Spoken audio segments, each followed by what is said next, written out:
How do you do? Mr. Brian Peters feels it would be a little unkind to present this podcast, gravely amusing, without just a word of friendly warning.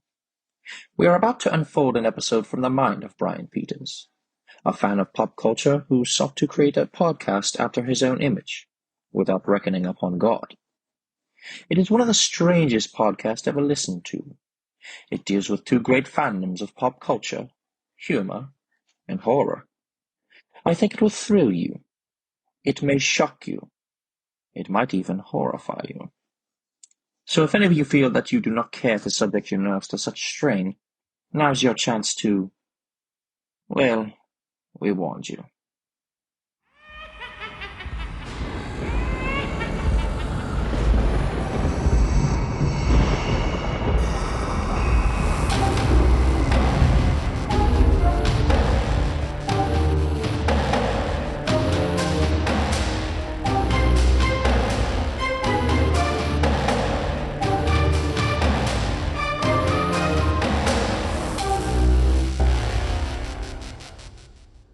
Hello, everyone, and welcome to the season finale of Gravely Amusing, the only horror podcast that is sending a petition to Washington that should be illegal to put up Christmas decorations in retail stores and at your home before Black Friday. And if you're going to play Christmas music, play it right. Don't play Mariah Carey's All I Want for Christmas, and definitely don't play a cover of the song. I mean, what the hell? But anywho, guys, I'm so glad you're here.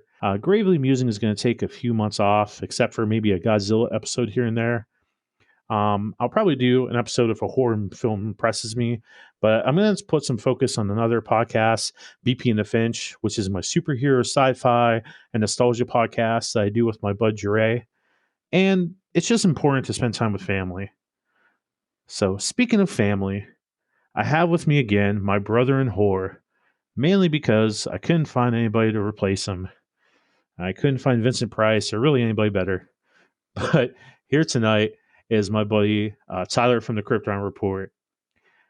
You can find him on X at Krypton Report, Instagram at Krypton Report, Facebook, basically anything.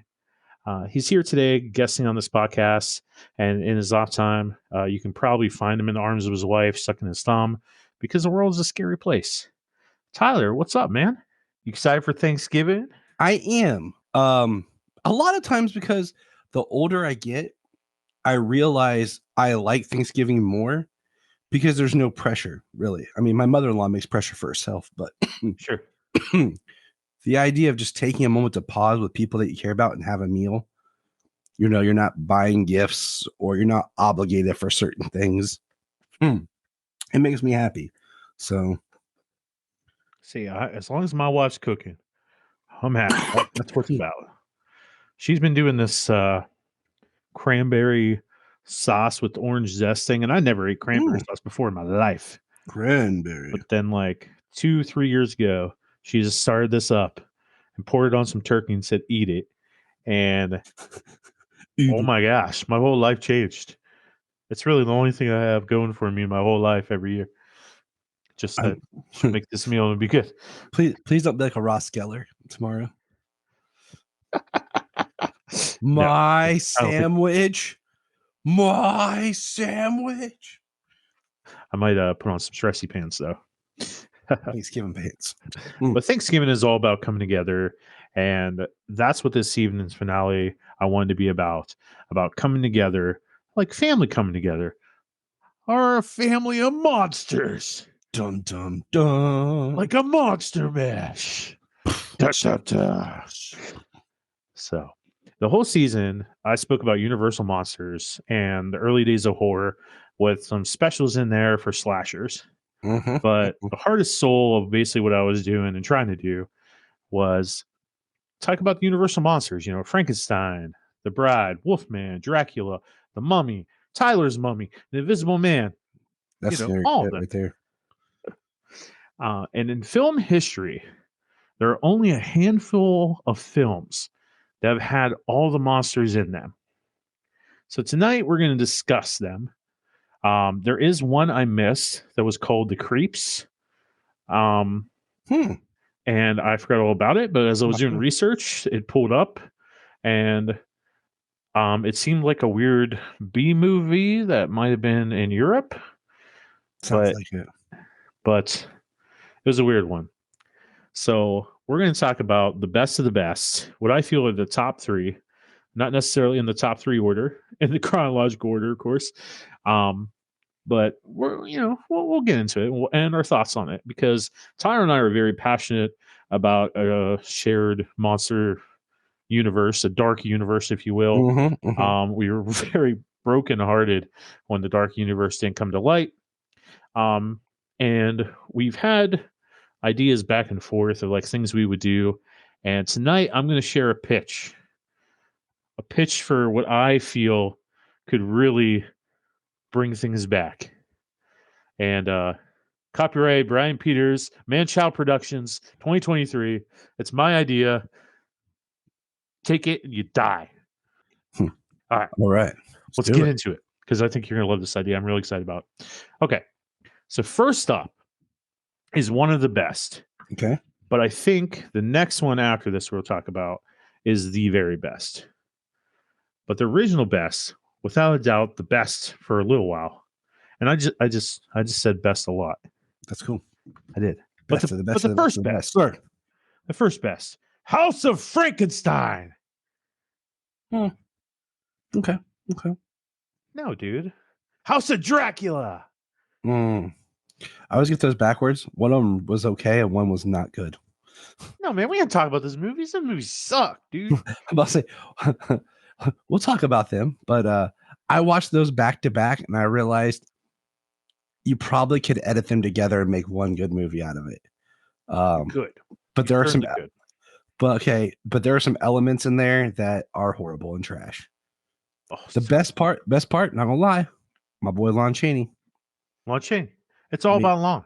I mean, we've talked about this before. He is basically the Universal Monsters creation, and he's the only actor to play that creation character, originate it, and play it multiple times. The RDJ, if you will.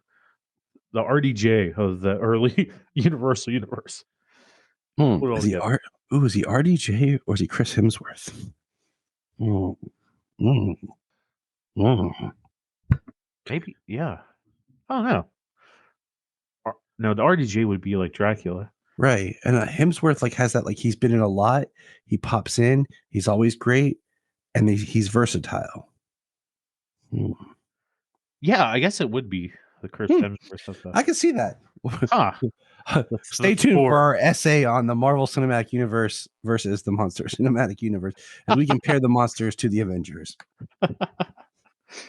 and then you get, it does work better for Thor, because you get like the first movie is really good, and it was a test for something new. Dude, you're totally right. And then we get him in these other movies. He has the best character arc. Thor and whatever, and Wolfman have the best character arcs, and then we see just other movies just kind of fall apart, and inconsistencies. Inconsistency is a big one. Inconsistency is definitely because they kind of cure him, so to speak, and like I said, I always get House of Frankenstein and House of Dracula backwards. I blend them in my brain which one's which. No, I'm with you. I couldn't even tell you right now which stories which. There's a humpback in one. There's and Lon Chaney has a mustache in one and not the other. One he gets shot by a silver bullet. One he's supposedly cured. Cured. Whatever. So I don't know. Whatever. But we're talking about Abbott and Costello meet Frankenstein. That's the best, man. How we love this film. Can you remember the first time you saw this film? Not exactly. But I can give you a roundabout when I saw it. I was in 3rd grade because we bought it from Suncoast. My mom bought it. My story involves Suncoast too with this movie. Because for Christmas, right before then, or right around then, I just remember my brother and I really were interested in the Universal Monsters, and we watched them. And my mom didn't really like the regular Dracula. My dad did. But she liked the Abbott and Costello one. So I remember I had a VHS of the Wolfman. My brother had Frankenstein. And then my mom went to Suncoast and ordered and got the Abbott and Costello one to show us. She bought that one and Hold That Ghost. So those were two that like she supported and had, and like I said, it's right around like third grade-ish. So like 8, 9, somewhere in there.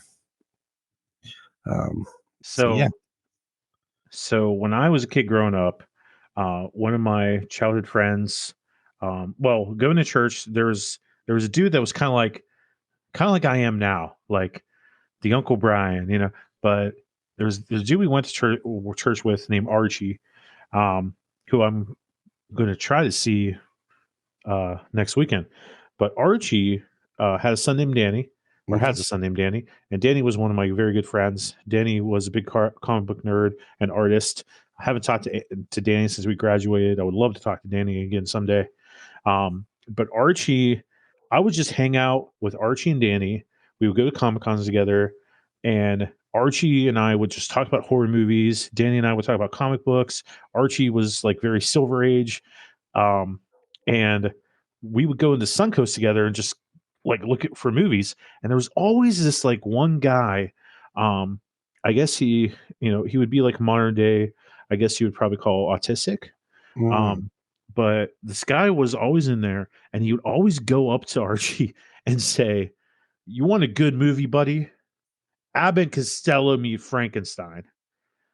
And he would just hang around the mall, and he would always say that. And I seriously didn't watch the movie for the first time until maybe 7 years ago. Oh wow! And all that time, I never watched it. I either couldn't find a copy or whatever. But watching it for the first time a couple years ago, I was like, "Dang, this movie is awesome! This movie's great." That I will say that movie really paired with the first Wolfman really informed my idea of who Larry Talbot as the Wolfman is. Yeah, I think, especially in Abbott and Costello.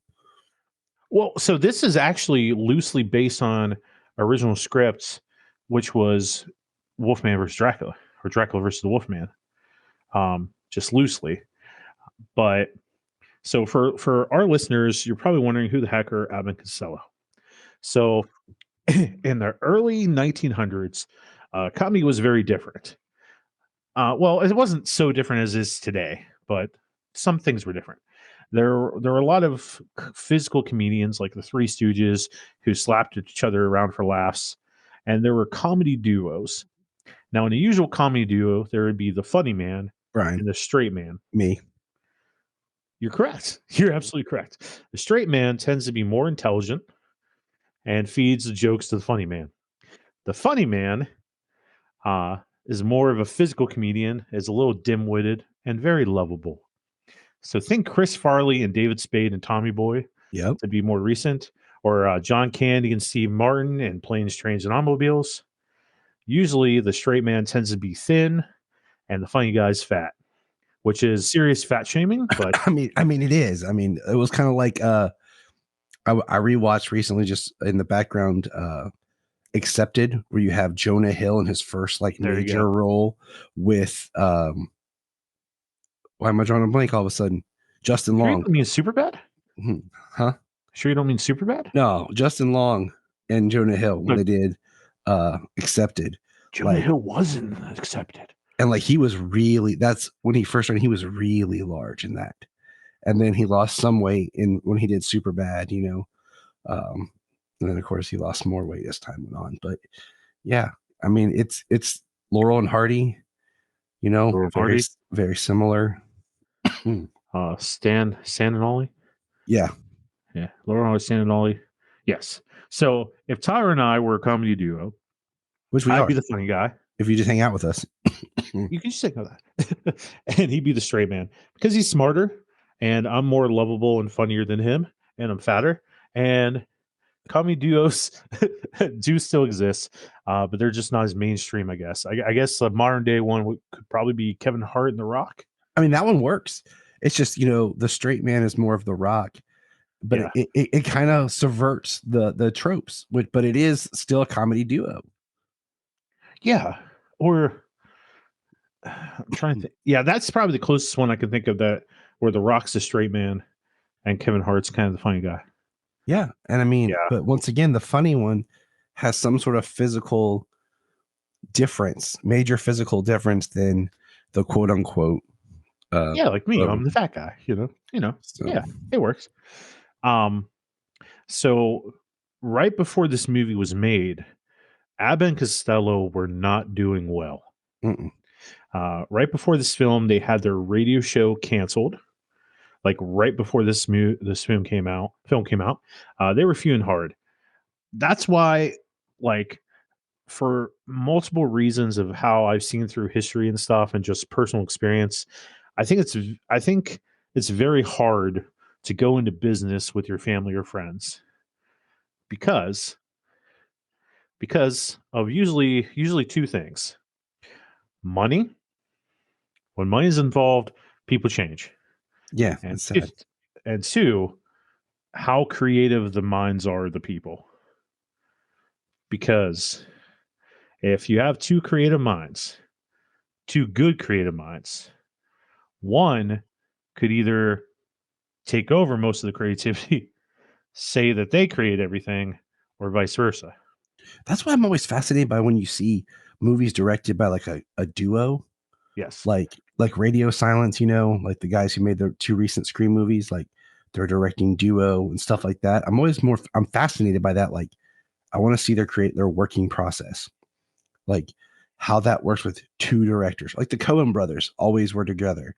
Well, I think in order for two creative minds to work together, one has like they have to decide who's going to be the chief and who's going to be the Indian in certain things.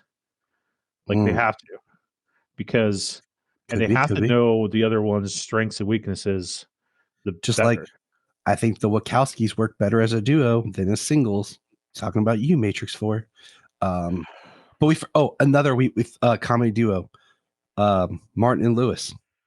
And there you have the extremely handsome and talented Yeah. Dean Martin.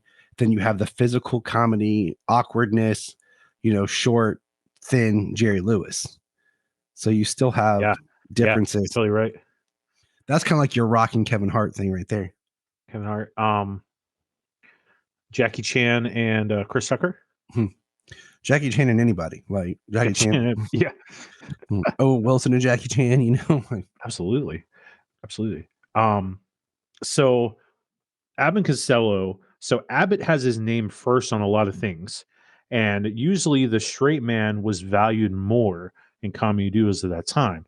So his name would go first. He would get paid 60%, while Costello would only get paid 40%. So Costello pressed on this for the name change because he felt that he was contributing more. And it came 50-50 for a while, but Universal basically said that we're not going to change the names because you are marketed as Abbott Costello. We're not going to flip it. And like, we're not going to do this. But eventually, as their partnership went on, Costello started getting paid 60% and Abbott started getting paid 40. Money. It's all that money. And there's also a dispute over a maid. Ooh. See, Costello fired a maid, and Abbott had no issue with her and actually hired her. So it made Costello look like this huge jerk, like to this maid and just like in the public. So he didn't appreciate it. Just really weird strain and just stuff on them. I mean, you know what? Like, I always think about like, what was the message of Josie and the Pussycats, the movie?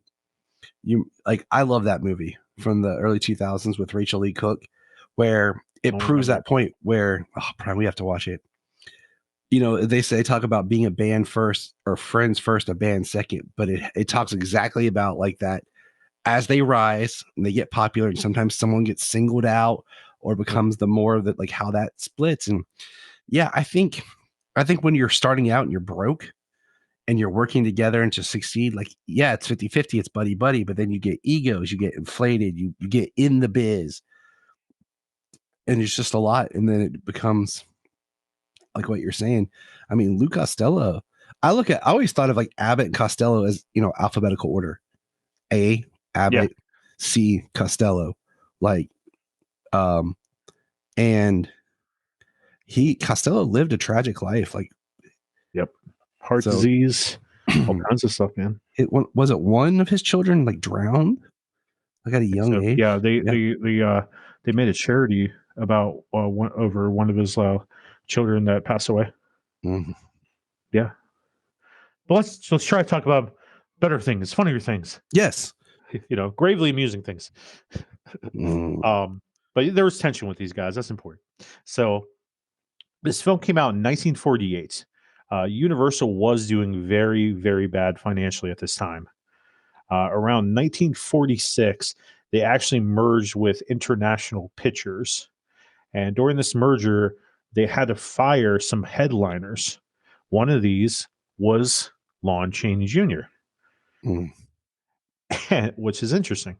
And now in 1945, 1947, around this time, they really only had Abbott and Costello as part of that merger deal on the payroll. Costello looked at the script for this movie and said, my 5-year-old could write better. He didn't want to do it. He said it was stupid. But they threw about $50,000 in advance at him. And he said, yeah, sure. Yeah, I'll do it. Dude, $50,000 at that time? In 1948. Like, what? Did you do the math? Yeah, we got to do the math. Hold on. I think what's funny is like neither Abbott or Costello wanted to do this movie. None of them. Yep. And they both made fun of it. But this is probably their most famous film. Without a doubt. And this is the movie that It'd be $624,149.38 today. Oh my gosh. Yeah. Like Over almost a over half a $1,200 mil. In an advance, you said. In advance. In advance. Yes, sir. What the hell? Like, Dude, yeah, I would have done it. It's a simple script, but it works and it's fun and everyone gets their time. And it was the entry. I think it's the entry point for so many people today for Abbott and Costello, because I mean, they have some good films, but this is classic. Like, this is the one that people think of. It's definitely the one I think of. Like, I had no idea how many different monster, introduced the monster movies that they did, and it all became as of this. After this, and none of them were as good. No, they weren't. So this movie was supposed to have Karis the Mummy. It was supposed to have Dracula's son Alucard. It was supposed to have the Invisible Man more prominently, but they were cut out except for a little tease of the Invisible Man at the end, voiced by Vincent Price. Mm-hmm. Jack Pierce was not used for makeup on this movie, which you can kind of tell. You can kind of tell. You can totally tell. If you're looking, you can see. Well, so Glenn Strange as Frankenstein's monster, his mask is all rubber. Mm-hmm. And that's something Jack would not have done. Mm-mm. But you can totally tell. Another interesting thing is this is Bela Lugosi's second and final role as Dracula for Universal Pictures. Which is, I think, what makes this movie even more powerful, what elevates this even better. And what is sad is because, we were talking about the other two films, The House of Frankenstein, House of Dracula. One of the biggest reasons I don't like them is because Lugosi's not there. It's David Carradine, and he's creepy, but he's not Dracula. He's not Dracula to me. And one of the things that Lugosi said about this, and that they did, and I respect the heck out of it, is the monsters aren't funny. The monsters are played straight and serious like they would be in their own films. Mm-hmm. It's Bud and Lou that are funny. And I think that's part of, let's be blank, this is a horror comedy. Mm-hmm. Horror comedies are something that you and I both enjoy, but they're hard to crack. Because if you had the monsters playing goofy, you'll lose it. Okay? You lose the horror element, you lose the scare. But having the monsters played straight, and then Bud and Lou are the comic relief, that's the magic of this. And that's what makes this movie work. You're absolutely right. That's what makes this movie work. Bela Lugosi agreed to do it because exactly what you said. Because he's like, oh, I just get to scare the guys, but I'm taken serious, and my image and my legacy is not tarnished. Like I get like you play me as Sirius Dracula. Exactly. Like, yeah. I mean, for Bela Lugosi to play in Hollywood, like it's not everybody could see the stage play that he did a bazillion times. But in Hollywood, he only played Dracula in the 1931 movie and in this movie. And like and some notes from the set say that all the people that played monsters were awesome, but Abbott and Costello were total a-holes. Yeah. Like they wouldn't even show up sometimes. That's what I heard. Like, that I've read. Yeah, it's sad because this saved their career. Yep. And most of the movies that I know of them for come after this. Yes. They did some movie like called Brave. I don't know, like the movie that cemented them as names originally was like Brave. Oh, I forget. I had it somewhere. But anywho, so what do you like about this film, Tyler, and what do you not like about this film? I think not like it is. I think something I don't really. If I had to pick something to say I don't like about this movie, is I kind of wish there had been more monster action at the end. And I feel like the Dr. Stevens character was not needed. He was just a waste of a character. Agreed. But there's not anything I can pinpoint and say I don't like, because this, this movie real quick was when we started playing Horrified, the board game, you and I, and my kids were interested in the monsters. This was the movie I showed them. This is how I introduced my kids to the classic Universal monsters, was through this film, because it is fun. So like, there's nothing that I wouldn't say I don't like about it, because I feel like even though Bud and Lou were a-holes, like on film, they brought it. When it was rolling, they brought their game. Absolutely. And there's so many like great lines and like of just like back and forth between the two. Like, it's great. I think my favorite part of the whole movie is when they're loading the crates at McDougal's or whatever, and Costello is like reading the descriptions of everybody, and like Dracula's like opening the coffin and teasing with him, and you get this like Abbott, and this, it's just, so the whole premise of this movie, by the way, is that Dracula wants to be able to control Frankenstein's monster. So he is teamed up with an American doctor, or teamed up with the lady doctor, and the lady doctor found Costello, and he's a moron. And if they put his brain in Frankenstein's monster, it would be more controllable. And that's what Dracula wants. So that's the whole idea. So, so this movie did two things that set precedent for future monster films and team ups. Can you guess what they are, Tyler? Like that, like it changed things forever. Two things. Well, I have my idea, but I don't know.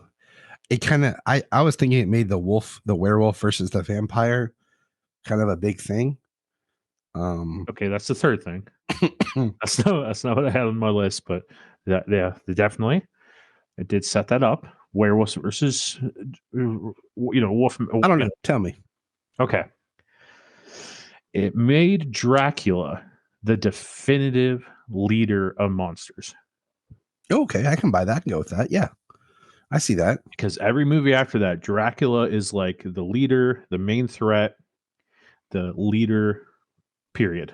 The king of monsters, whatever. And it changed horror into something that was always taken seriously before into more comedic. So it birthed the horror comedy. This movie right here is what fully created the horror comedy genre. Well, there was some comedy before, but this movie, this cemented it. This is what really created it. I can see that. I mean, it works. Absolutely. Like, it's hilarious. It's got the monsters played straight. It's well done. And most people loved it. Most people enjoyed it. I know I did. Oh, But Brian, you know this, yeah, and go ahead. I know this, but does Dracula know this? That's what my favorite setups like I'll use in everyday common, like I'll do to Jania sometime, like just whatever, like But does Dracula know this? just So someone very important to us hated this movie. Can you take a guess who it was? you, tell me I'm gonna drive to their house, kick them in the nuts. Lon Chaney Jr. hated this movie. No, rest in peace, Lon. That's cool, buddy. He said, I'll let it slide. like, he took the paycheck, he was part of it. He was a Wolfman. But he said that he used to enjoy horror films when there was thought and sympathy involved. Then they became comedies. Abbott and Costello ruined horror films. They made buffoons out of the monsters. See, I can understand that point of view, where he's coming from. But I think if he could look back on it later in life, maybe he'd have a different idea. Because I don't see the monsters as buffoons. Like I see the monsters played for being the monsters, and I still think the sympathy is there. Like the thing I liked about this movie is it shows Larry Talbot for being Larry Talbot. He's somebody who's accepted his fate as I can't die. I am cursed. So I'm going to use this curse for good. And we see that he's hunting Dracula. And that's where I fell more in love with the Wolfman, was because he is a good man cursed. And that was what we talked about when we did our Wolfman episode, is he's a good man who was cursed. And so he's using that to be, a supernatural force against another supernatural force, even though he can't control his werewolf side. And I think that's why when you have the big battle between the Wolfman and Dracula, it still works. Yeah. And I mean, I can think of all the scenes, like it is, very much, the monsters are played straight, and that's why it works. Like when I saw this quote, I guess he's thinking about like how this movie and like every other one after it, like that, or it's the Mummy, and it's the birth of something different. It's at the birth of the horror comedy, and for something that had been for so long taken so straight and serious, of just the horror pictures, that all of a sudden now people are laughing. I can see where he could be upset with it. I mean, coming from his background with his father being who his father was and what he had accomplished in horror and in pictures, and then him. So, I mean, I can understand it. But I mean, this movie saved the careers of everybody that was in it. And Universal. Yeah. So it's just funny how everyone kind of hated and was mad about it, but Bela Lugosi and Glenn Strange. And it's the movie that is most remembered and made everybody. People are weird. They are. I think it could be one of those things that when you're doing the project, you don't always see everything that you're doing until like you don't know the vision all the time or what's going on. And then when you sit back and you watch it completed and you see it, then you're like, now I get it. Speaking of movies that a different perspective was created many years after the movie came out, the next movie on our list. Can I say one thing real quick? Yes, dear. Did you know there's one shot of Frankenstein and Abbott and Costello that's not Glenn Strange? It's actually Lon Chaney Jr. No, I didn't know that. It's right before the when he's walking and gets set on fire. It's right in there. They had to do a pickup shot, and Glenn wasn't available because he got injured. And they just, because of the size, the closest one was Lon Chaney Jr. And so they put him in the makeup. Is that where? Oh, is that because Glenn injured his ankle? Yes. When he did like throwing the out the window scene? Yes. Oh, I did not know that. And then it's like a mannequin dummy that actually burns. But yeah, it's right in there. What couldn't Lon Chaney Jr. do? He played Alucard he played the Frankenstein's monster. but he is forever will be the Wolfman. Okay, next movie. Let's do it. Next movie. This movie, and all the movies that I love in this world, this movie is definitely in the top 3. Like, it's in my tippy top. I love this movie so much. So much. This movie probably cemented my love for monsters, period. This movie right here. 1987's The Monster Squad. And what's so funny about you saying that is on the reverse of everything you just said is where I am, because this movie I did not watch until 2 years ago we started it. Really? Or I You watched never this movie seen for the first time 2 years ago? with you. Yeah. Really? I introduced you to this movie? Yeah. It had been that makes me so happy. It had been one of those movies that I'd always seen Mhm. and wanted to see. And then I just kept forgetting about it. Either it wasn't at the video store or wasn't on TV or wasn't talked about. DVD. It wasn't on DVD. And then I remember VHS, seeing it. good luck. And then I remember seeing it on DVD, but the cover art was so childlike. Yeah. I didn't know if it was serious. And now I was in that phase where I was like, I'm like an older teen, young adult. No, not kid stuff, So, but then it had just become that thing oh, I want to watch this. I'll wait till next Halloween, and I would forget. And it just kept getting pushed and I would forget. And then you brought it up and I was like, let's do this. So, okay. So 2 things that break my heart right now. And the second thing I'm going to say is probably going to be a whole podcast, a whole BP and the Finch podcast, because it's going to make you mad probably. But the first thing is how Gen Zs don't know Universal Monsters. No. So when I talked to Trey, so Trey is 24 years old. He's our barometer. He is. He's a Gen Z.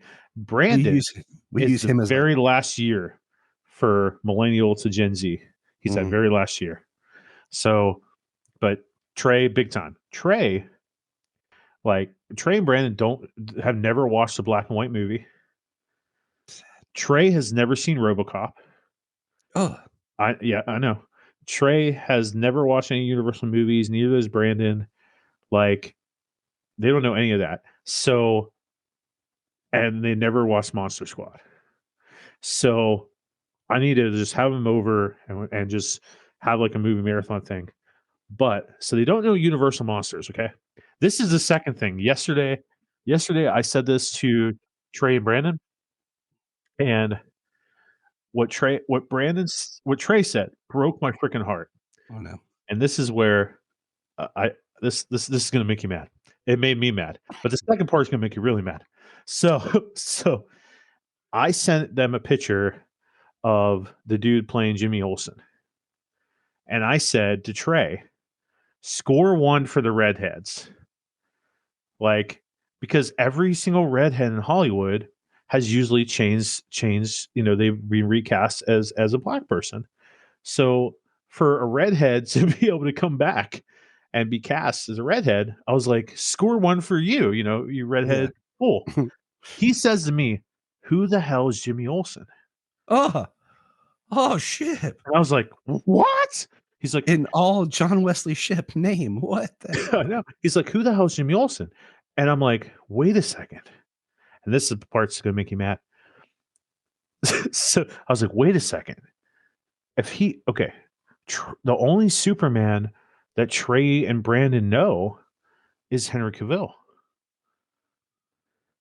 Yeah. So, which makes me wonder now, me being the devil's advocate and evil person I am, did Man of Steel actually tarnish Superman's legacy? Pun intended. No. Yeah. I have my theory. I have my theories about where the story is going to go, but there's a lot. That's a whole nother podcast, like you said right there.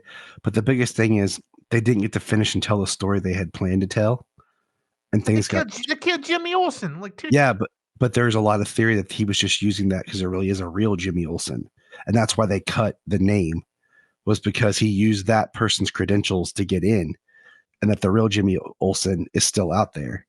But that story never got to get told because they, never finished up with the 5-movie plan. But it is what it is. But the thing is, there's so much that we as fans for that particular follow because we follow the TV stuff too. Where if you're just looking at movies, that's not in that movie. And that's why I'm so conscious when I talk about like the movies not having like a take on a character, but trying to be the purest, best form of the character in its world, because that might be the only experience that somebody has with that character. Now, to bring it back to the monsters. Thank you. Needs to be done.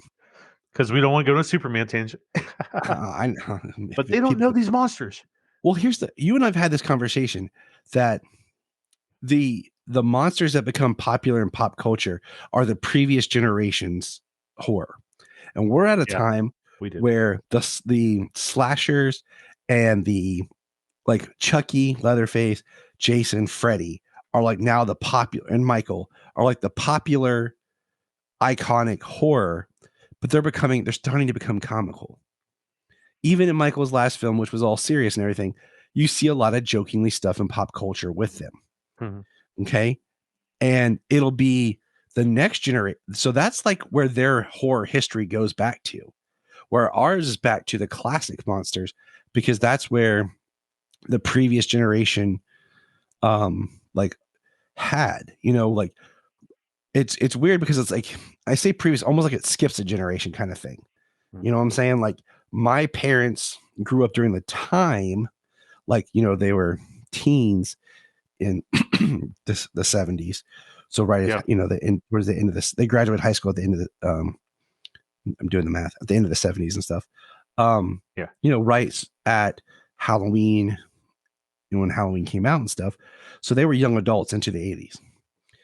And so you have this concept where I feel like right now, Ghostface is starting to become more famous. That was kind of like something that was introduced to us when we were children. Yep. Like it was an original icon that was the first thing that got me interested in horror at the time. Like I didn't like Michael or Jason or any of that stuff. I wasn't interested in that when I was a kid. But the Ghostface was an interesting concept and an interesting thing that pulled me into one. So same I thing.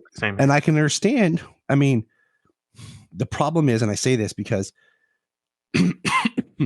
Dracula has been watered down and made fun of so much and become such a joke that trying to do a serious vampire Dracula is difficult. Like they haven't been able to do a Dracula horror, straight horror, since when? Because the last Dracula movies we got, the last 3 I can think of that are Dracula, not vampire, Dracula Untold, where they did a very kind of superhero kind of origin for Dracula where he is a good guy. Renfield, horror comedy, would have liked some more Nick Cage in that. Thought he did great except for the teeth. And then we went and saw Voyage of the Demeter, where they didn't even give Dracula a character. He was just a monster the entire time. The closest thing that we've had, and I'm talking because you do kind of keep TV and movies separate because of how a lot of times culture and people experience them, was the BBC Dracula. That was the last time Dracula was scary. Yes. And then they kind of fumbled it at the end. So the monsters that we love that are scary have been first. It's like anything else, like we talk about in a horror franchise. Starts out scary, but the more you do it, the comedy comes in. Look at Freddy, and that's kind of where we are. Is they have to make these. They're trying to make the 80s stuff scary again, and it's starting to have problems.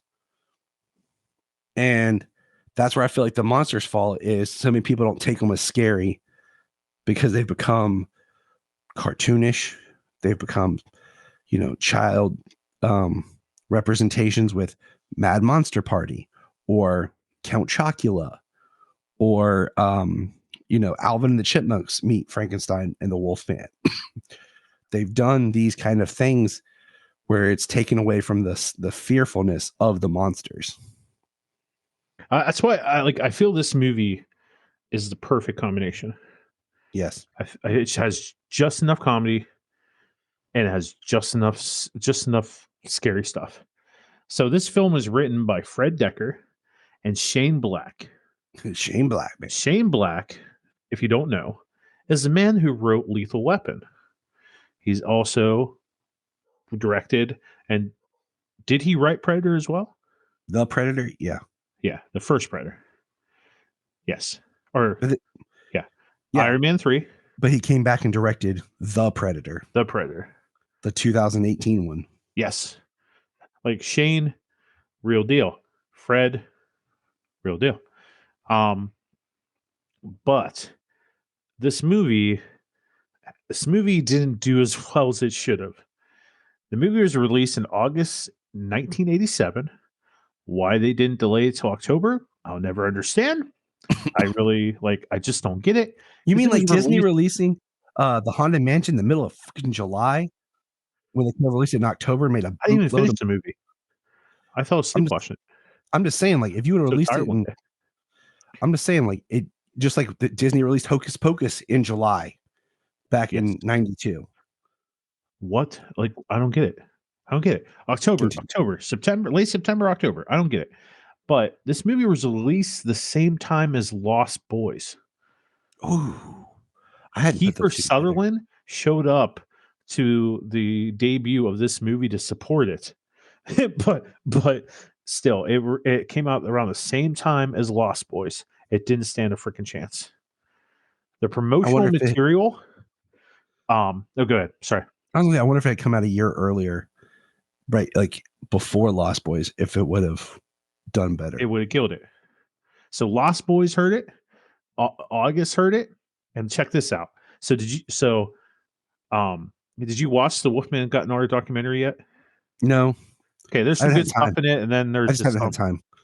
It's okay, buddy. I love you. Okay, check this out. So some of the promotional material for this movie had wanted posters for the monsters. So like wanted Dracula, for biting, whatever. On their wanted promotional for the Mummy, it seriously said Mummy wanted for statutory rap. I mean, it was the 80s. You get away with stuff like that. Oh my god. And then the tagline, it's cringe. Like the tagline for the movie wasn't very good. Like it said, we know who you'll call if you have ghosts. Who gonna call if you have monsters? But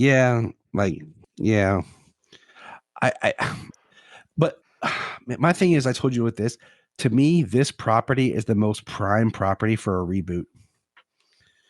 I have ideas. I know you do. And we're going to get there. I know. But I'm like, when we watched this, I said, this should be remade.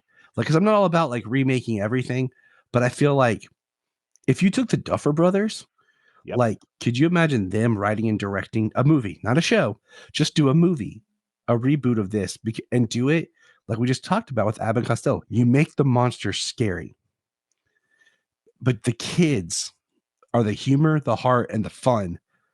And I mean, that's part of why I like It Chapter 1 so much, was because Pennywise was scary, but the kids were enjoyable to be around.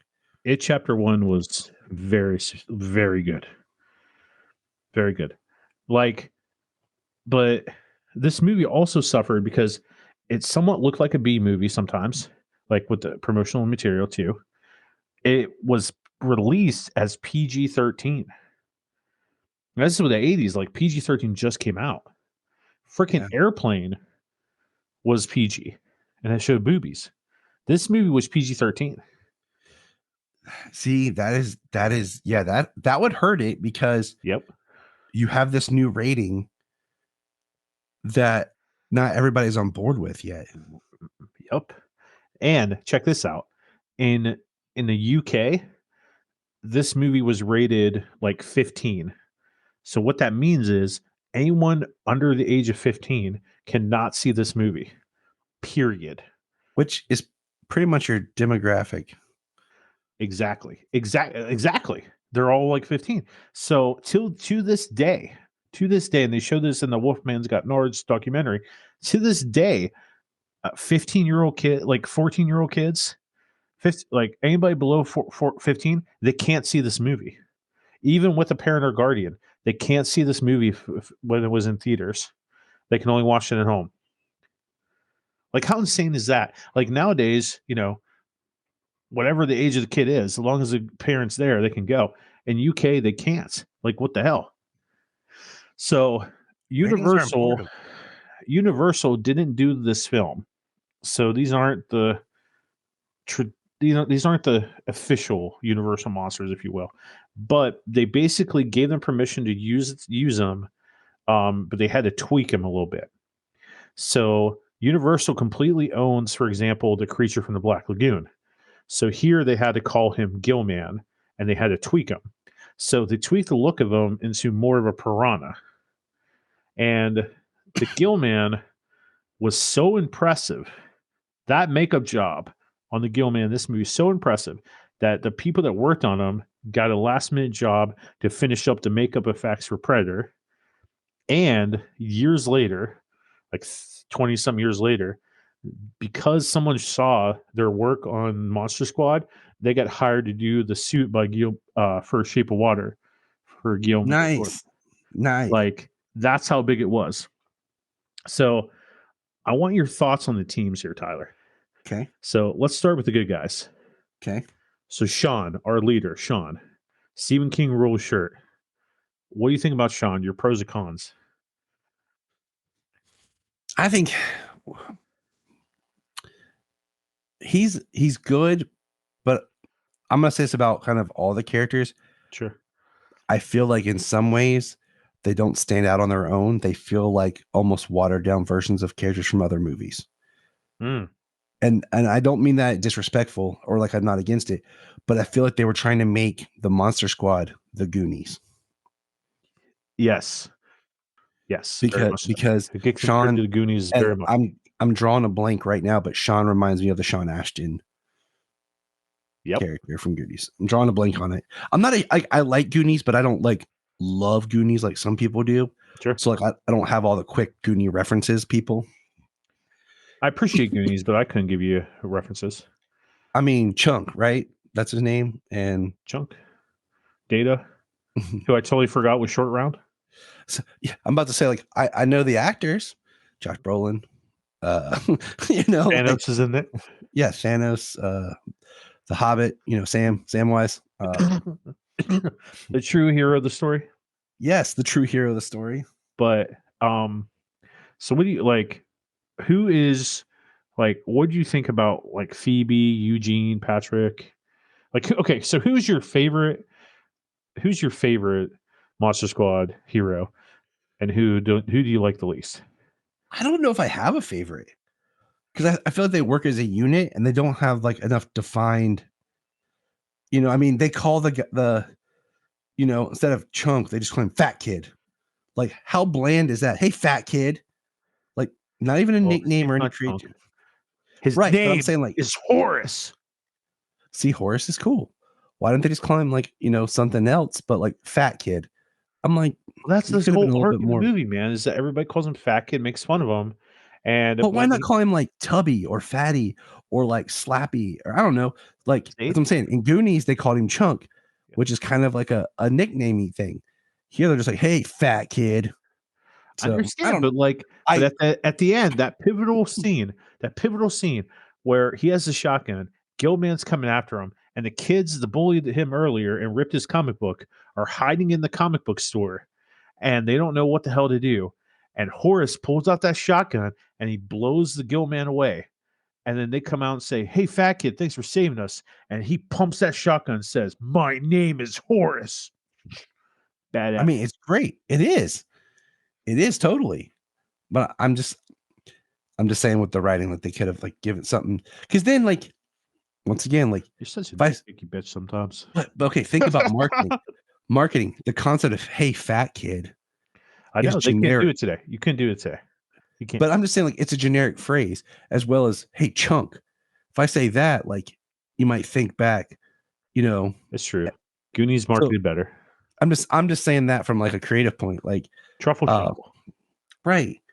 But I don't know. I like the characters, but I don't think there's one that really like pops that I'm like, oh, that's the best one. I enjoy them all to a point. And that's where I'm saying, like, I like this movie, but I want to love this movie. You have to watch it a few more times. And I feel like, yes, I feel like I would fall in love with it more, but I feel like if I would have grown up with it more like you did, Yeah, I did. I would love it. But seeing it now, I'm like, oh, I like that. But I kind of get the sense of what it could be more than when you. Okay, you're breaking my heart. We're gonna move on. No, I love. I want to I remain enjoy. friends. Just All right, the bad guys. Thoughts? Gilman, go. love it. The best version of the Gilman? Yes, Correct. The Mummy. it's good. Yeah, I like that they made him skinny and small and gave Yeah. him a different look. The Wolfman. I like it because it starts out as a guy. Yep. Who's afflicted, and once again, he could be a good guy. We don't know, but he's afflicted and kind of being controlled by Dracula. So like it works. My only con about it is I feel his face is too wide. Well, His that eyes goes are too far apart. that goes back to him having more of that werewolf look Sure. and not having as much of like the wolf like man. That's more of like what Universal owns, which I find interesting because we'll talk about that with another monster. So Frankenstein. well, okay, here's the other one. So much of what we think of as Frankenstein comes from that Boris Karloff look. Yep. That it's surprising to me how anybody like doesn't get sued constantly from about the look. You know, I mean, even Herman Munster got away with stuff. Like, how did that not get sued? But this the way to shoes big time. So this, I like him. I think it works. It's still, like you said, it's not universal, but it's close enough that it feels like it is. Okay. All right. Duncan Rager as Dracula. He's not bad, but I like him. But I feel like this is that area where Dracula's starting to become a parody. And it's almost like someone's doing impression. Like he looks like he's trying to copy Lugosi. But he does really well. I mean, I like him. I mean, what's your take? I want to be scared of Dracula. And I'm not really like scared here of Dracula. Oh my gosh, dude. He's creepy, but I don't know. I'm not. Duncan does not F around. He does not F around in this movie. I watched it again for the bazillion time last night. And Duncan does. You got to watch the Wolfman Got Snars documentary. Duncan does not mess around. Okay. So, by the way, he beat Liam Neeson for this role. Liam Neeson was unknown. He beat Liam Neeson. Liam Neeson was supposed to be in the movie as Dracula's like human illusion. Ooh. But they cut that. Duncan to me might be the definitive Dracula because he's freaking terrifying. All right, I'll go watch it. I'll watch it on Thanksgiving. He's terrifying. So when he picks up Phoebe, so when Fred Decker goes to the girl that played Phoebe and says to her that, okay, so Duncan is, so in this next scene, you're going to scream. Duncan is going to scare you. And she's like, well, when do I know to scream? You'll know. And it's the scene where he picks her up at the end and picks her up by the throat and looks her in the eyes, and his eyes go red and the fangs come, and he's like, give me the amulet, you bitch. And then she screams. Like I watched and I studied Duncan the whole time.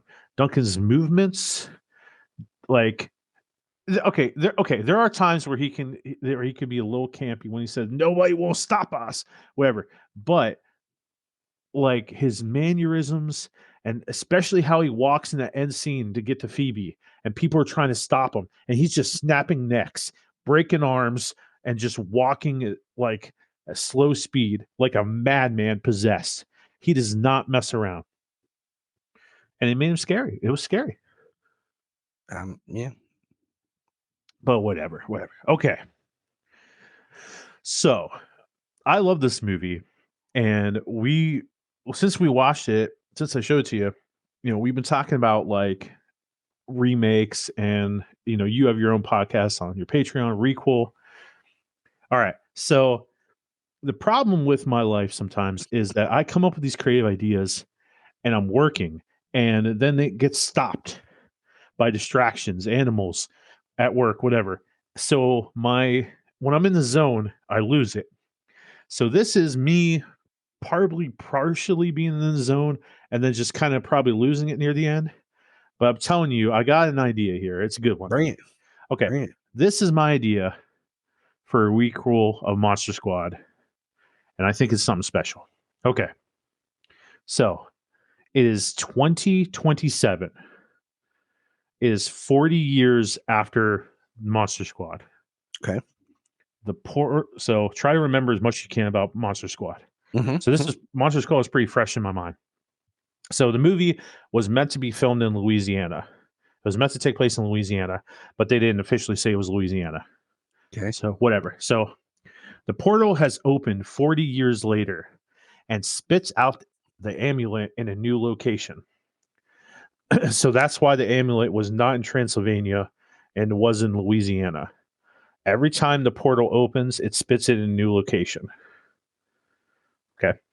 So we go to adult Phoebe waking from a dream where Frankenstein is calling to her, and she sees flashes of the amulet's location. Her daughter walks in wondering if she's okay. Phoebe says yes, she's just seeing monsters again. Her daughter asks again how she saved the world with Uncle Sean. The daughter loves monsters. Phoebe is suffering. Now, Phoebe's in her 40s now. Phoebe is suffering from PTSD from losing Frankenstein, Scraps, who was like her guardian as a child, and Dracula trying to kill her as a kid all those years ago. We find out she's divorced.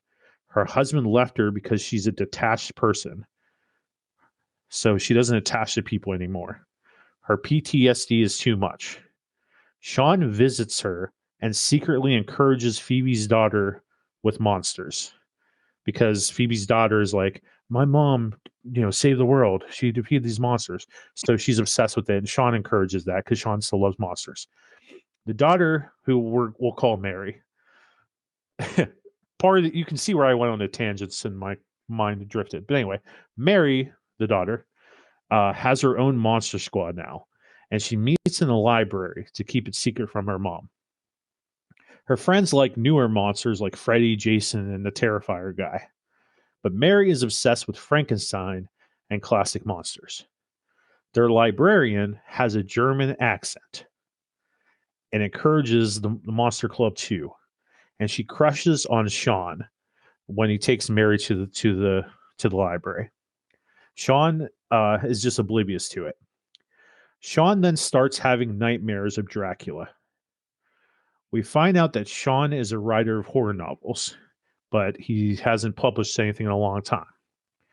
We find out that Patrick and Eugene and Horace, so Patrick was his best friend, and Eugene and Horace had moved away after the attack. So their parents got him out of town, got him away. They felt Sean was a bad influence, so they got him out of there. I did this mainly because the actor that plays Patrick and the actors that play Eugene are not part of the new Resurgence tour. They weren't shown in the documentary. They don't seem to be a part of it. And also Horace, the actor that played Horace, he passed away 10 years after the movie was made from pneumonia. Oh, geez. So, and in the documentary, they do a nice tribute to him. I forget his name. But yeah, he passed away. So Sean has been very alone, but he stays close to Phoebe to help her with Mary, and because he feels responsible for her PTSD. So he feels his obsession with monsters has basically ruined his family. But he still loves monsters, and he still believes that monsters will come back one day. Mm. So also because of Phoebe's PTSD, their parents actually did split up because they couldn't handle Phoebe's trauma. And the dad and Sean kind of like acted like everything was okay. Like everything is going to be okay. And then the dad went back into the job because of the threats. So, anywho, Sean gets a call from Rudy after all these years. Rudy is now a family man, married to Patrick's sister, who was the version in the first movie. Mm. And he's a family man, and he's basically having a midlife crisis. He misses being a badass. Rudy and Sean meet up, and we find out that Rudy has been having nightmares of monsters as well, and seeing the Wolfman that he killed all those years ago. Phoebe shows up and joins them at the diner for those three, and she reveals that she's been seeing Frankenstein and visions of this amulet. They decide to seek out the amulet and try to get it before anyone else can. Meanwhile, Mary's new monster squad consists of her best friend Bella, who is named after a Twilight character and is ironically obsessed with monsters as well. They have an introverted boy named Victor, who doesn't, I might change that name, he doesn't make friends easy, but he's a genius kid and he will make weapons for them to fight monsters eventually. There's a jock kid, and he's basically the Victor character's brother. I'm going to name him Abe, or Bram for short. Intentional names, as you can tell. And Anne's sister. Anne's sister is Lori, who's like a dumb blonde moron who obsesses over serial killers, like a typical like white pumpkin spice chick. Her nickname in the movie would be Pumpkin Spice. Nice. While at the library, they've been researching the talisman and what happened 40 years ago. Because if monsters really exist, where do these monsters come from? It's revealed that through research and dreams, that the amulet is actually in Scotland, which I might change this, but it's in Scotland. We're going to put it in Scotland. Okay. And the amulet was created by Dr. Jekyll, who was a pupil of Van Helsing. The amulet was created, as a way to control the nature of man and monster, to separate good and evil permanently. When Jekyll made it, he disappeared, and he has been missing ever since. So hundreds of years ago, no one knows what happened to Jekyll. He just disappeared. As a team searches for the amulet in Scotland or across Europe, whatever I decide, they're searching for Jekyll's original notes of how the amulet was made and basically trying to find a way to track it to see where the heck it is. As they're doing this, they run into the Visible Man and what seems to be a new Wolfman, only older looking. This is where the break in my writing probably went off. But the Visible Man is trying to stop them from getting the amulet. The Visible Man gets away when the Wolfman fights him. The Wolfman can see the Invisible Man in the dark because he's a wolf. Wolves can see in the dark better. The Wolfman changes as sunrise comes, and it is revealed that he is the original Wolfman. He was an American student of Van Helsing.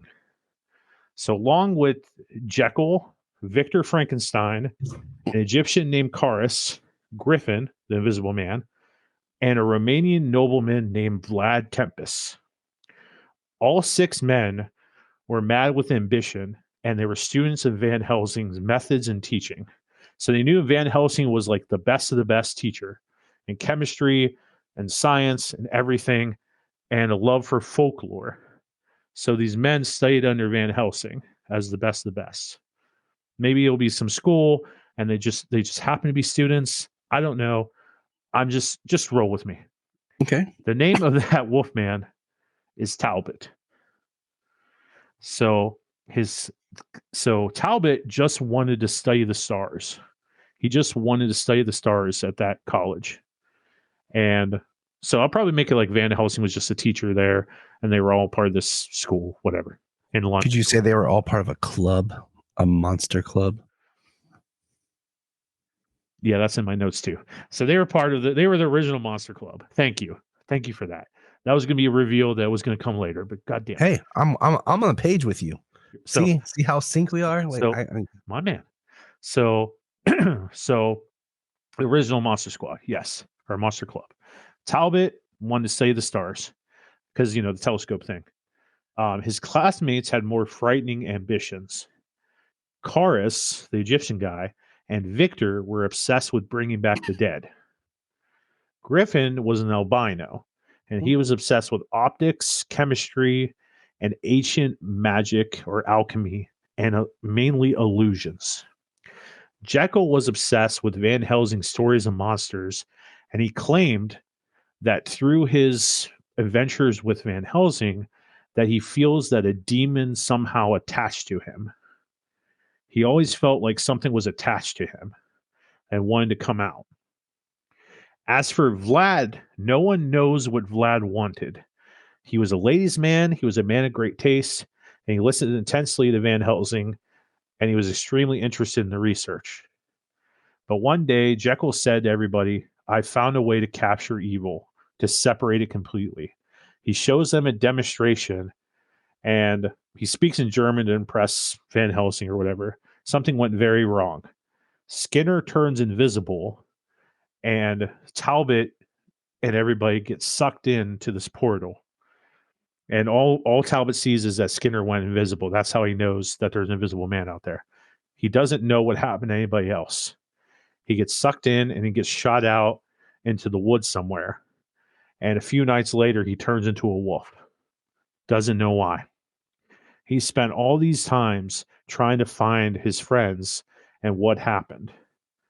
And he hears that basically something happened in Louisiana back in America. So anyway, they eventually find the amulet, and a portal is open with vampires, a new Gillman, a new mummy, and Dracula's there. Dracula reveals that the portal is open now because of Frankenstein and Van Helsing being sucked into the portal at the end of the movie 40 years ago.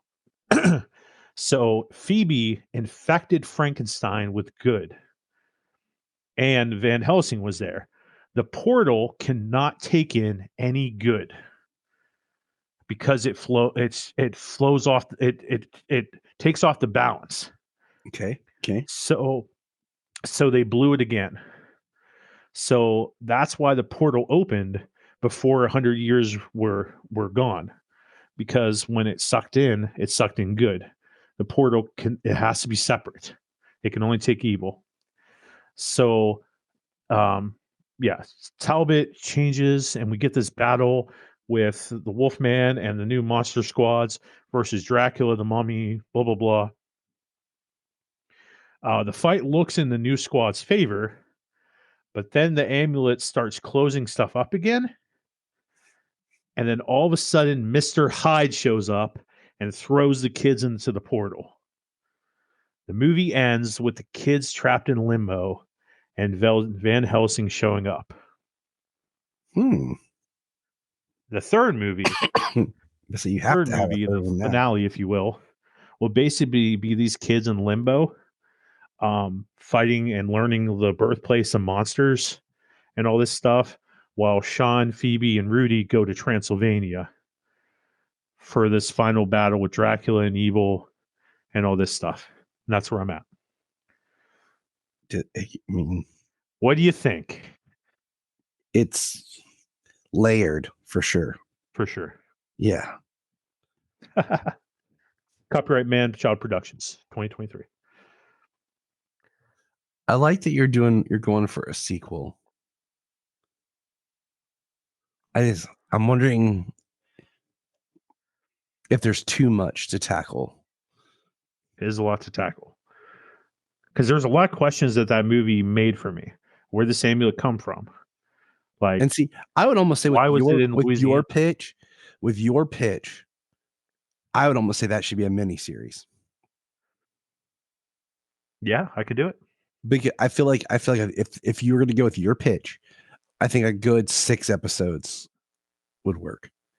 That could give you 6 hours to work with developing this story, to really flesh out the characters, to reintroduce the old characters, to a new audience, to build up the new characters, and to get in the mythology of the monsters. I think you're right. But I think I got something. But I think a miniseries is the best way to go. I think you're right. Now, I think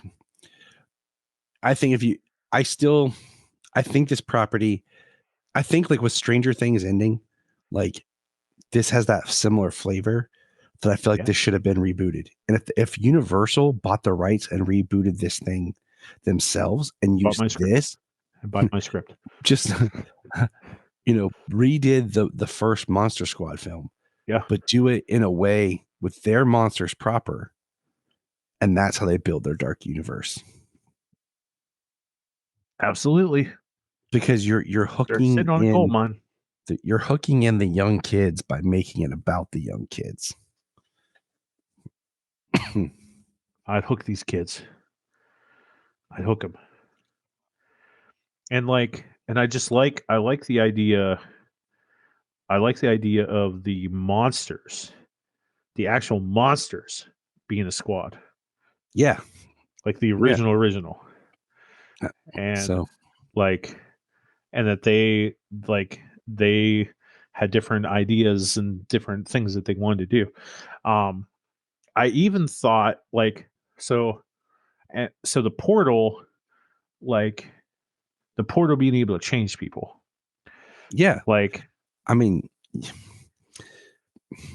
I'll get into it. I mean, you could play around with the fact that the portal opening and connecting with people, or, you could say something like getting sucked into the portal is what makes, what being pulled into the portal creates the monster inside you or something. Yes, that's what I'm going with. Yeah. And then when you come back, you are the monster that it created. So I don't know. Yeah. And Vlad, because the portal is a very interesting concept that's built into Monster Squad. That's a Monster Squad thing. So you can't ignore it. You have to work with it. Got to work with the mythology, son. Speaking of mythology created, the last movie that had all these monsters in was a mess. Yes. And it was a mess that was created by a man that I love very much. As if you listen to my Mummy podcast, he has a great creative mind, and he created the Mummy. Stephen Sommers created the Mummy, and 5 years to the day, dropped this movie called Van Helsing, and it didn't deliver. No, and I think part of it is it goes back. Okay, this could be its own whole podcast, so I will try to keep this short. It will eventually probably be its own podcast. It should be, because this is a movie that I like, but I want to love. I wanted to love this movie. I was so freaking excited. Yep. You have so excited. Okay, so once again, the trick is playing the monster serious. And you have a comical Dracula at times. I hate this Dracula. Hate it. I think you love it, but I hate it. I appreciate doing something different with Dracula, but once again, I had so many talks about what Universal's Dracula is. Yep. And this is not it. You have them doing over the top accents. Yep. Carl should have been your comedy. Everyone else should have been straight. You convolute Van Helsing's character, period, and make his backstory ridiculous. Okay, you make a dumbass plot about Dracula wanting to have kids and bring his dead children to life. Freaking hate it. Then, lay it on me, bro. So you have the Dr. Jekyll, Mr. Hyde scene. We talked about this a little bit about Hyde being this gorilla looking dude. Mm-hmm. I love Hugh Jackman, but I wish he would have played it less like he's trying to be an Indiana Jones guy and made Van Helsing more of a person. I felt like he was trying to make him a little bit more James Bond. Yeah, I can see it both. Like, make him, if you're gonna do, like, give him a name first of all, because he shouldn't be Abraham Van Helsing. If we're gonna do it like they did in this movie, he should be like, give him another biblical name. Okay, Van Helsing. No, it's Gabriel. Wasn't it Right? Gabriel? Yeah, but they're trying to say he was the angel Gabriel later. Like, I don't think his name was Abraham. No, it was wasn't. Gabriel from the beginning. Right. They never call him that till Dracula calls him Gabriel, because he says he's Gabriel the Archangel. My apologies. Okay. So yeah. that's what I'm like. He should have been named Gabriel. That's fine. Sure. And then he has a son named Abraham. And like, the idea is this is how this Abraham then becomes like the book learner, while his father was more of like the action guy. Oh, I see where you're going here. You get what I'm saying? Like, Okay. So I hated the idea they try to say that he was a fallen angel cast out by God and, is repentant. No, that was all stupid backstory. Like, they mucked up so much story. Okay. Dracula's brides were sweet. They were the creepiest thing in this movie. I don't like him being harpies. I don't. I'm getting there. Like, I don't like it, because when Dracula transforms into the bat creature, like, he transforms just like them, but where did their clothes go? Like, their clothes are not their skin, but their clothes transform with him. Yep. But like I said, Dracula's brides are the creepiest things in this movie. This is not the Wolfman. This is a werewolf. Correct. I'm not even going to go into the explanation. Go back and listen to our Wolfman podcast episode about what that means. So this is just a regular werewolf. Podcasts. I hate the idea that they turn into a werewolf only under direct moonlight. Uh-huh. So you have a scene where, and I don't like tearing his flesh. I was getting there. And yes. going up the wall like backwards. Like Spider-Man. I don't like the idea that the wolf is growing inside and they tear their skin off and then they're a wolf. Don't like that at all. I don't like how, like, oh no, the clouds cover the moon, so now I'm not a werewolf. Oh, the clouds moved, I'm back to being a wolf. I don't like the concept of the direct moonlight, because if that was the case, you would just stay inside the whole time. Yep. In a room without windows, and you would be fine. So there are so many elements of just having the three in here that I wanted. Now, the Frankenstein monster, on the other hand, I thought I did pretty well with, because it's a little bit more Mary Shelley's Frankenstein. Yeah. Where he's I think the opening of this movie is done very well. It's a callback to the original Frankenstein, the villagers and stuff. Frankenstein's monster, like, holding the body of Victor and, like, crying over it. His father, like, yeah. Whoa. And then Igor, like, doesn't give a crap and, like, betrays him, but then he walks outside and he's like, Dr. Frankenstein. Like, I don't know.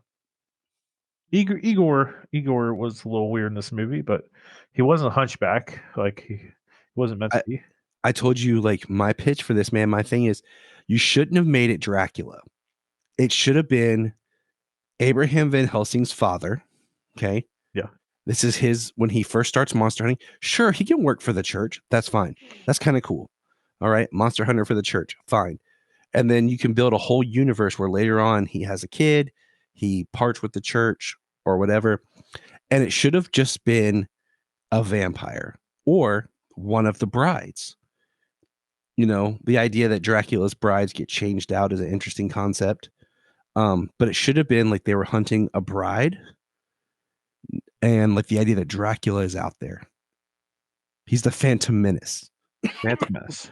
You know what I'm saying? Like, or like he just hunts a vampire, and this is his first encounter learning what a vampire is, and discovering this.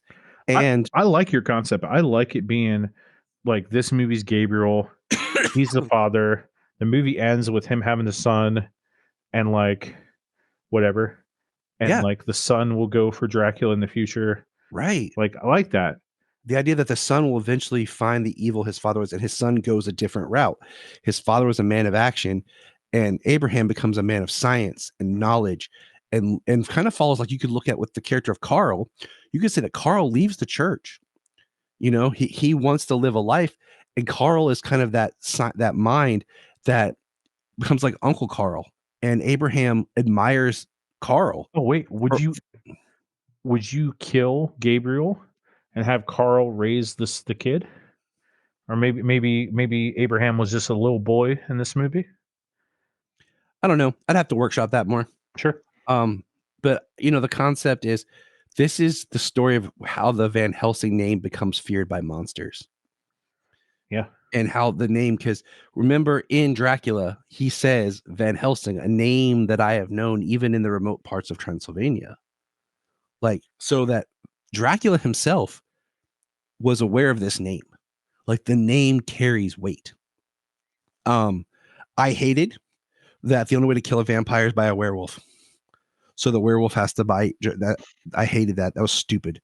The fact that Van Helsing becomes a werewolf, and then him and Dracula battle, and he has to get turned back. No. I mean, Having him everything being an angel was stupid. more than enough. Was stupid enough. Everything with the Frankenstein monster, I'm on board with. Sure. The concept that the Frankenstein monster is caught between good and evil because everyone perceives him to be evil, but he's actually good. He's not evil. He's a good creature, and that Van Helsing won't kill him because he only kills evil. Great. But yeah, there was too much to try to do all three movies. I mean, I'm sorry, all three monsters. When you're reestablishing everything, you're introducing this new concept. You're introducing everything, and you're doing it. You go back and you watch The Mummy. The Mummy is great. The Mummy 2 is an action film. Like, the first Mummy movie's got more horror in it. The second Mummy movie is more of an action film. And I feel like they wanted to be a horror action movie, and it just didn't find its stride. It did too much. It made it way too convoluted. Way too. It would have been, how you make it simple? Yep. Van Helsing goes to this village. They have a vampire. Okay. He takes Carl with him from the monastery. Okay. Carl is actually a werewolf, and that's why he lives at the monastery. And he's pledged his life to the church. It's because they're trying to help him control what's inside of him. And Van Helsing doesn't know that. And that's why they're hesitant to have Carl go. But Carl sneaks out. I can't be a field man. I'm not a field man.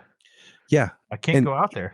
He sneaks out on his own because he wants to be out and helping because he knows he can do it.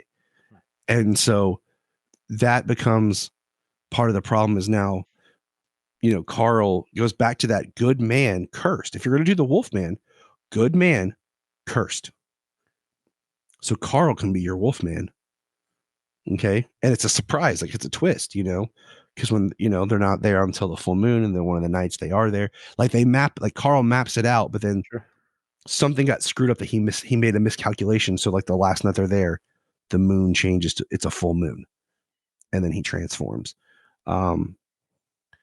And the whole, like, the the gypsies, the Romani gypsies. I'll say gypsies because that's what they are in the movie. Being the ones hunting Dracula and having the really thick accents. No, I almost felt like it felt fake. Okay, when did Pirates of the Caribbean come out? Black Pearl. 2003 or 4? 2003, I think. Was it before this? Oh yeah. Because I'm watching this Dracula in here, and I kind of feel like he's trying to be. I kind of feel like he's trying to be Jeffrey Rush in Pirates at times. Gabriel. So Van Helsing was 04. I want to say Pirates was maybe 2002, 2003. It's 2003. Boom, there you go. That's it. He took everything Jeffrey Rush did as Barbossa, and then he's just like, I'm a gypsy, and I'm Dracula. If this had been its own thing, like if this Dracula had been its own thing, yeah, it was just Dracula versus a vampire hunter, it would have been more entertaining because it was such a bizarre, different take on Dracula. Mm-hmm. But to be universal Dracula, no. And you don't give the Frankenstein monster enough to do. Yeah. He represents a different kind of duality, much like the Wolfman. Dracula has to represent pure evil. But yeah, the subplot about him bringing his kids to life, stupid. I mean, I'll just say it, like, and it was a big letdown. I remember we went and saw it, me and my brother, and we came out of the theater, and I was just like pissed because like I wanted to love this movie, and then I bought it on DVD when it came out because I'm like, okay, I'll give it another try. Mhm. And I was pissed. And I still, if I watch it now, like I own it because Jania really likes it too, but she has a lot of the same problems I do. But not as to the extent that I do. I get frustrated with it because I expected more from this film. If Summers had taken his time and really thought it through and started to build, I mean, the cinematic universe or sequels or whatever is not something that's uncommon to the monsters. So the fact that they could have taken the time to build out, okay, this is Van Helsing versus a vampire. This is Van Helsing versus a werewolf. Or, or like it would have been neat if it had opened with him hunting a monster and not hunting Mr. Hyde. What if in this movie he was actually facing Dorian Gray? And what if Dorian Gray was like the Jack the Ripper killer? That would be cool. I mean, but Or Jack the Ripper killer. Then we're almost getting into like League of Extraordinary Gentlemen territory, like all right. That's, with too many literary characters. That's why I'm kind of like the Mr. Hyde thing. I'm like, okay. But at the same time, like, I mean, Universal has done Mr. Hyde, but I don't know. I would have found a different monster to open it up with him killing. It's a tough call. It's like, yeah, it's tough. Like when I was writing that idea for Monster Squad, I was trying to think, what monsters didn't we use? No, I don't want to use Phantom of the Opera. I don't want to use a Hunchback. Okay, we didn't use the Visible Man. He was missing. Okay, boom. Yeah, throw him in there. The Phantom and the Hunchback are so like interesting, and like to me, the Hunchback would be kind of like if you were doing like a society, much like if you were in Van Helsing, the Hunchback could be someone that's like the Hunchback, the class that lives at the church where the base is, in Rome, where they're based out of, the society that hunts monsters, that Van Helsing works for. If you wanted to do that, I mean, that was, and we talked about this, and I won't go into detail, but the idea that Dr. Jekyll was like one of the people who were running the show of whatever that was going to be for the Mummy Dark Universe was interesting. That was very interesting. But it didn't work. And you can hear us talk about that on the Dr. Jekyll podcast. Yes. But I mean, I would love a new Van Helsing. I mean, originally, Tom Cruise was attached to do a Van Helsing remake, which then rolled into being The Mummy. I didn't know that. Because I remember when that was announced, and I was reading about that because they were going to bring it back. And I think the idea of a movie series about a monster hunter would be awesome. But I think doing all three monsters in the same film without having any pre-existing context is difficult. Now it works in Monster Squad the way they did it. Yes. Abbott and Costello worked because you already had the monster movies. But in Van Helsing, I thought you're introducing a whole new lore and you're doing a different kind of story. And I felt like it was too much. Yeah. So I feel like with any film, you have to do it. I think to do it most satisfying, if your protagonist is going to have this convoluted story, your villains need to be more simplistic. If your villain is going to have more of the convoluted story and history, your protagonist needs to be more simplistic, or it needs to be the sequel where we already know who the protagonist is. That makes sense. That's fair. So that we can spend the right amount of time getting acquainted to this version. I hope that I hope that when they do this new Wolfman movie with Ryan Gosling or whatnot, I hope that it's awesome. I hope it does so well. And I hope it starts them thinking about a universal universe again. I hope so. Because Ryan Gosling ain't bad, and he could really pull it off. He could. I mean, I am very interested. Like, I hold my breath just because, like we have talked about, Sure. I have what I consider the Wolfman and why the Wolfman is different than a werewolf. Mm-hmm. But we'll see how they do it. So real quick, to wrap this up, Okay. out of these three films, which one did it best? Abbott and Costello.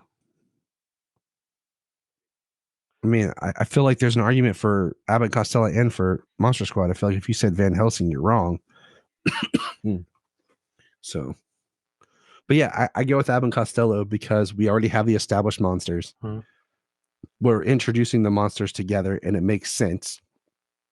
It feels like the next chapter in that series. And you play the monsters straight, and then you add in the humor of Abbott and Costello, which makes it a much more enjoyable time. Your answer is correct. As much as I love Monster Squad, your answer is correct. Word. Because it pulls in that mythology. It's already stuff's already set up. We know who Dracula is. We know who Wolfman is. We know who Frankenstein is. It works, and you don't add in extra mythology. Like, it's already established. Monster Squad, with the amulet and stuff, adds in more extra mythology, and then, well, you know what I mean. But the movie, Yeah. the movie's great. I want to thank you for joining me for this season finale. I thinking about where season 2 will go, and honestly, everybody's just gonna have to wait for the trailer. Dum dum dum. I'll tell you personally where I'm going. Sweet. All the listeners will have to wait. But I thought this season was pretty fun. It was my first podcast I ever did, all by myself, and I sure learned a whole crap load. And Well, we all have enjoyed it as both a guest and as a listener. thanks, buddy. You're welcome. I appreciate it. Like, I like being able to discuss horror stuff with you and all that. Hopefully listeners will grow as this grows. It's still a baby right now. So if you like my podcast, make sure you tell your friends. Make sure you download. Make sure you follow it. Make sure you reach out to me on X at Gravely Amusing, Facebook at Gravely Amusing, Instagram at Gravely Amusing, everything Gravely Amusing. You can find me. You can also find Tyler at Krypton Report. Everything. Mm-hmm. Yes. On everything. This man's on everything. Yeah, and you and James, you can find James at Superman Red, your co-host. Yep. And tune in to more Krypton Report and Superman stuff. As we have like Aquaman, we have all this great stuff coming out. I know they're going to be talking about some casting with Superman Legacy pretty soon. A whole bunch of Aquaman stuff. BP and the Finch is definitely going to be talking about Aquaman as well. And we're going to be talking about some Invincible coming up in a couple of days. Very exciting stuff come. And Gravely Amusing is definitely probably going to do a Godzilla episode pretty soon because my mind is very much on Godzilla right now, as I'm sure Tyler's is as well. Mm-hmm. So I'm probably going to drop like a little special here and there. So about Godzilla. So anywho, thank you very much, listeners. Thank you very much, Tyler. I hope that you were thrilled. I hope that I horrified you this season. I hope I educated you. But if anything, I hope I left you gravely amused. Good night, everybody.